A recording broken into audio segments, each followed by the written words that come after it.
L'introspection est un signe de faiblesse, et elle peut conduire à une certaine paralysie. Elle peut en vérité engendrer beaucoup de choses mauvaises. Mais l'introspection est une fausse compréhension de la croix. Il serait réellement périlleux et dangereux d'accepter un tel enseignement, avant d'être fixé et établi dans cet aspect objectif qui règle une fois pour toutes cette question de toute justice et de notre acceptation en Christ par la foi en ces perfections qui sont pour nous. Israël en Canaan ne représente point une préoccupation personnelle et introspective, ni un souci morbide de savoir jusqu'où il faut encore personnellement être crucifié. Les Israélites étaient libres, et libres pour s'occuper des affaires du Seigneur.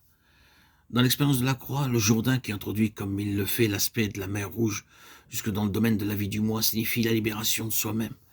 Et ce serait en contradiction avec la croix que de rester préoccupé de sa propre crucifixion. Mais l'expérience du Jourdain est une crise profonde, dont l'application se poursuit et dont l'œuvre s'accomplit progressivement. Le dilemme est comme le toucher à l'articulation de la hanche de Jacob.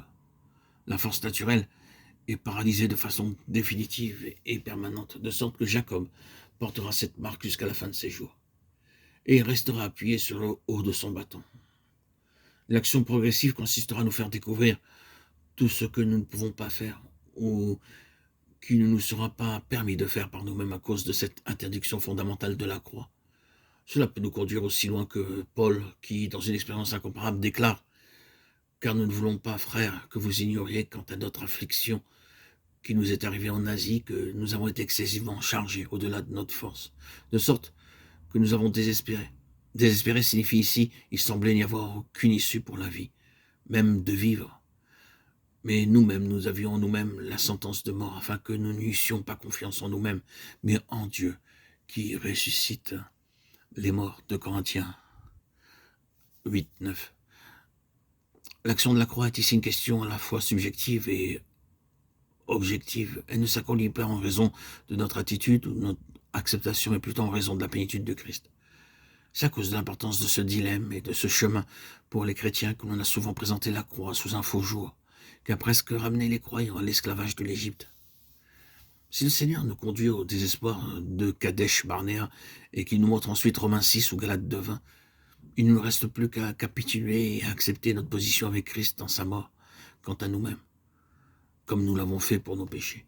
Nous devons avoir une attitude de foi envers le Seigneur et à croire avant tout qu'en lui notre mort est un fait accompli.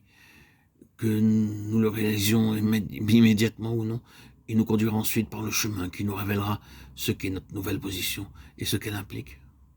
Nous découvrirons inévitablement que la mort entraîne beaucoup plus de choses que nous l'avions imaginé, mais dans notre nouvelle position, nous aurons le pouvoir de consentir à ce qu'elle signifie. Cette expérience du Jourdain est, dans l'œuvre de la croix, une crise, un dilemme. Ce n'est pas seulement la fin d'un royaume, c'est l'entrée dans un autre et le commencement d'un nouveau royaume.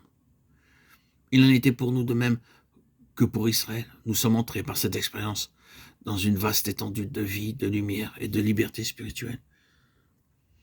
Mais bien plutôt plusieurs autres choses majeures ont été en vue.